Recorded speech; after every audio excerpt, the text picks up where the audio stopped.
ناظرین، حماس، حزب اللہ اور حوثیوں نے ایک ساتھ مل کر اسرائیل پر ایسا کاری وار کیا ہے کہ تل ابیب میں کھلبلی مچ گئی۔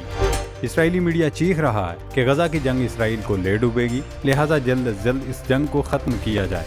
حماس کو ختم کرنے کے لیے یلغار کرنے والی صہیونیوں کے لیے غزہ گلے کی ہڈی بن چکا ہے، جسے نتن یاہو نہ اگل پا رہی ہے نہ نگل سکتی ہے۔ یمن کے حوثیوں نے کھلے سمندر میں اسرائیل کے 80 جہاز ملیہ میٹ کر دیے۔ حوثیوں کے اس حملے کے بعد اسرائیلی حکومت سر پکڑے بیٹھی ہے کہ یہ کیا ہو گیا۔ انہیں کچھ سمجھ نہیں آ رہی کہ اس خطرے سے کیسے نمٹے۔ اسرائیل نے ہمیشہ کی طرح ایک بار پھر مدد کے لیے امریکہ کو پکارنا شروع کر دیا ہے۔ اب دیکھنا یہ ہے کہ کیا اسرائیل کی مدد کے لیے امریکہ یمن اور لبنان پر حملے کرے گا۔ فی الحال ایسا ہوتا دکھائی نہیں دے، کیونکہ نومبر میں امریکہ میں الیکشنز ہونے جا رہے ہیں۔ ان انتخابات سے پہلے ڈیموکریٹس کوئی ایسی غلطی نہیں کریں گے جو انہیں مسلم ووٹرز سے دور کر دے۔ اس تناظر میں لگتا یہی ہے کہ امریکہ انتخابات تک اسرائیل کی کوئی مدد نہیں کرے گا اور نتن یاہو کو اپنی جنگ خود لڑنے کا مشورہ دیا جائے گا۔ اسرائیل کی صورتحال اس وقت یہ ہے کہ ایک طرف حوثیوں نے تباہی مچائی تو دوسری جانب حزب اللہ نے راکٹوں کی بارش کر دی، جس سے پورا اسرائیل اندھیرے میں ڈوب گیا۔ ایمرجنسی میں بجائے جانے والے سائرن تک نہیں بجائے جا سکے۔ تیسری طرف حماس نے صہیونی فوج کی اینٹ سے اینٹ بجا ڈالی۔ الجلیل کے علاقے میں قائم ایک اور ملٹری کمپاؤنڈ اڑا دیا۔ اسرائیل کے سابق وزیر جنگ ٹی وی انٹرویو میں نتن یاہو پر برس پڑے۔ انہوں نے کہا حماس کے ہاتھوں اسرائیل کو عبرتناک شکست ہو چکی ہے، لہٰذا نتن یاہو کو جلد از جلد حقیقت تسلیم کرتے ہوئے غزہ سے نکل جانا چاہیے۔ کہیں ایسا نہ ہو کہ غزہ کے بعد حماس اور حزب اللہ پیش قدمی شروع کر دیں۔ ناظرین، مڈل ایسٹ میں ایک اور ڈیولپمنٹ ہوئی کہ اسرائیل اور ایران کے درمیان باقاعدہ جنگ چھڑ چکی ہے۔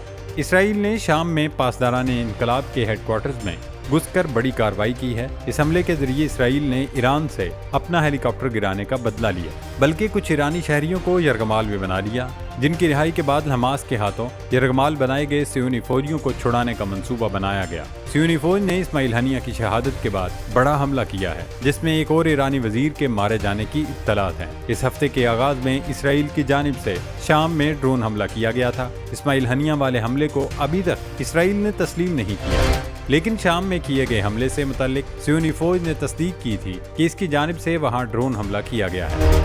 شام کے جنوب میں القنیطرہ اور دمشق کے درمیانی علاقے میں داغے جانے والے ڈرون میں ایک گاڑی کو نشانہ بنایا گیا، جس میں 2 افراد موقع پر ہی دم توڑ گئے تھے۔ اب اس حملے سے متعلق ہوش اڑا دینے والی تفصیلات سامنے آ رہی ہیں۔ اسرائیلی میڈیا کے مطابق ڈرون حملے کے بعد اسپیشل فورسز کے کمانڈوز پر مشتمل فوجی ہیلی کاپٹر ایرانی پاسداران انقلاب کے ایک کمپاؤنڈ کے پاس اترا۔ اسرائیلی فوجیوں نے کمپاؤنڈ سے نہ صرف حساس معلومات پر مشتمل فائلیں اور دستاویزات قبضے میں لے لی۔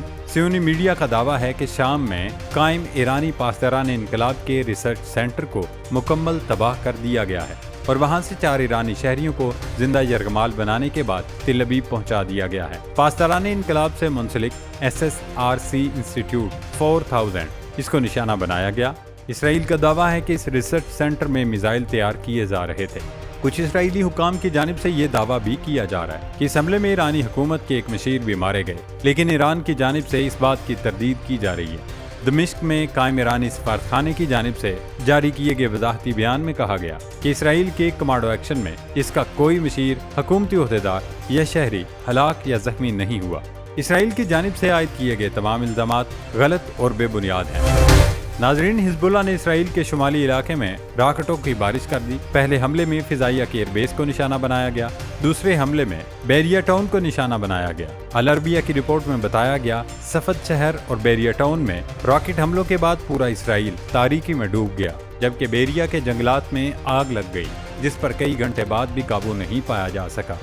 حزب اللہ کے حملے میں اتنے بڑے پیمانے پر تباہی ہوئی کہ ایمرجنسی میں بجائے جانے والے سائرن تک نہ بج سکے۔ لبنانی تنظیم حزب اللہ نے اپنے بیان میں کہا کہ یہ صہیونی ریاست کی آخری جنگ ہے، جلد اسرائیل کا ناپاک وجود اس دنیا سے مٹ جائے گا۔ حزب اللہ کے زمینی اور سمندری سرحدی امور کے عہدیدار نواف الموسوی کا کہنا ہے کہ لبنان کے خلاف اسرائیل کی جنگ ایک طرح آخری جنگ کی طرح ہے۔ ہم اسرائیل کے ساتھ زمینی جنگ کے لیے تیار ہیں اور اس نے اس کا طریقہ کار پہلے سے طے کر لیا ہے۔ نواف الموسوی نے کہا کہ ہمارے خلاف زمینی جنگ میں قابضین کو کبھی بھی برتری حاصل نہیں ہوگی۔ دوستو، حماس کی مٹھی بھر سرفروشوں نے صہیونی ریاست کو تگنی کا ناچ نچا دیا۔ خود اسرائیلی میڈیا اور صہیونی وزیر بھی کہہ رہے ہیں کہ نتن یاہو کا غزہ پر چڑھائی کا فیصلہ انتہائی غلط تھا۔ غزہ میں حماس کو اسرائیلی فوج پر واجب برتری حاصل ہے۔ سابق صہیونی وزیر جنگ بینی گارٹس نے اعتراف کیا کہ غزہ میں اسرائیلی فوج شکست کھا چکی ہے۔ انہوں نے اپنی مدد کے لیے امریکہ کو دہائی دینا شروع کر دی ہے۔ سابق اسرائیلی وزیر نے امریکہ اور اس کے اتحادیوں سے اپیل کی ہے کہ وہ حماس کے خلاف کامیابی حاصل کرنے کے لیے صہیونی حکومت کی مدد کریں۔ صہیونی حکومت کے سابق جسٹس منسٹر ہائم رامون نے اسرائیلی وزیر اعظم نیتن یاہو پر کڑی تنقید کی ہے۔ انہوں نے کہا، 1 سال بعد بھی اسرائیلی فوج نہ تو حماس کا خاتمہ کر سکی، نہ اب تک یرغمالیوں کو رہا کرایا جا سکا۔ ہائم رامون کا کہنا تھا کہ ہم غزہ میں شکست سے صرف 1 قدم پیچھے ہیں۔ اگر جلد از جلد اس قصے کو تمام نہ کیا تو اسرائیل کی سلامتی اور وجود خطرے میں پڑ جائے گا۔ خود نیتن یاہو نے 2 روز پہلے اسرائیلی صحافیوں سے گفتگو میں اعتراف کیا کہ حماس نے نہ صرف ہمارا محاصرہ کر لیا ہے بلکہ حماس کے ہاتھوں ہمیں کافی نقصان بھی اٹھانا پڑا ہے۔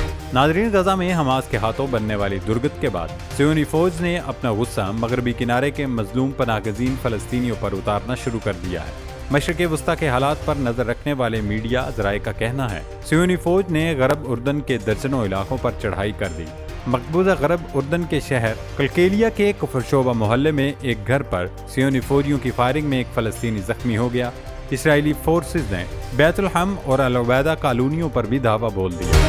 جنوبی الخلیل میں واقع شہر دورہ پر بھی حملہ کیا گیا، جبکہ اسرائیلی فوج نے مواسی کیمپ کے قریب درجنوں فلسطینیوں کے مکانات اور گرا دیے۔ جوابی کارروائی میں نوجوانوں نے اسرائیلی فوج کا ایک بلڈوزر تباہ کر دیا۔ الجزیرہ ٹی وی کے مطابق اسرائیلی فورسز کی جانب سے رہائشی آبادی پر دھاوا بولنے، چادر اور 4 دیواری کا تقدس پامال کرنے کے خلاف لوگوں نے احتجاج کیا۔ ہجوم میں شامل مشتعل نوجوانوں نے اسرائیلی فورسز پر پتھراؤ کی بارش کر دی۔ پتھراؤ سے خوفزدہ ہو کر صہیونی فوج بھاگ کھڑی ہوئی، جس کے بعد نوجوانوں نے ایک بلڈوزر تباہ کر دیا۔ ناظرین، اسرائیل کو ایک طرف تو حماس اور حزب اللہ کے حملوں کا سامنا ہے، وہیں دوسری جانب یمن کے حوثی بھی صہیونی فوج پر پے در پے حملے کر رہے ہیں۔ ایرانی خبر ایجنسی ارنا نے رپورٹ دی ہے، حوثیوں نے 1-2 نہیں، اسرائیل کے تقریباً 80 جہاز تباہ کر دیے۔ یہ جہاز پچھلے 1 سال کے دوران یعنی نومبر 2023 سے اب تک تباہ کیے گئے۔ آپریشن طوفان الاقصی کے بعد یمن کے حوثیوں نے بھی اسرائیل پر کاری وار کیے ہیں۔ پچھلے 1 سال کے دوران حوثیوں نے بحیرہ احمر میں ڈرون اور میزائل حملوں میں 80 سے زیادہ جہازوں کو نقصان پہنچایا۔ حوثی ترجمان یحییٰ سریق کا دعویٰ ہے، بحیرہ احمر میں اس کے جنگجو ایک اسرائیلی جہاز کو ضبط بھی کر چکے ہیں۔ پچھلے چند ماہ میں بحیرہ احمر، بحیرہ ہند اور باب المندب میں حوثی جنگجوؤں نے صہیونی حکومت کے اپنے بحری جہازوں کے علاوہ ان تمام جہازوں کو بھی تباہ کیا جو صہیونی ریاست کے لیے سامان لے کر مقبوضہ یروشلم کی بندرگاہوں کی طرف جا رہے تھے۔ یمن کی مسلح افواج نے غزہ پر اسرائیلی جلگار کے بعد اعلان کیا تھا کہ جب تک مظلوم فلسطینیوں پر ڈھایا جانے والا ظلم اور ان کا قتل عام نہیں روکا جائے گا، اس وقت تک ہم بحیرہ احمر سمیت کھلے سمندروں میں اسرائیلی جہازوں کو نشانہ بناتے رہیں گے۔ امریکہ، برطانیہ اور اسرائیل اب تک کئی بار یمن کے مختلف شہروں اور علاقوں پر حملے کر چکے ہیں۔ خطے میں جلد ایک نئی جنگ چھڑنے والی ہے جس کے لیے صف بندی ہو چکی ہے۔ اب دیکھتے ہیں کہ یہ سلگتے چنگاری کب بھڑکتے الاؤ میں تبدیل ہوتی ہے۔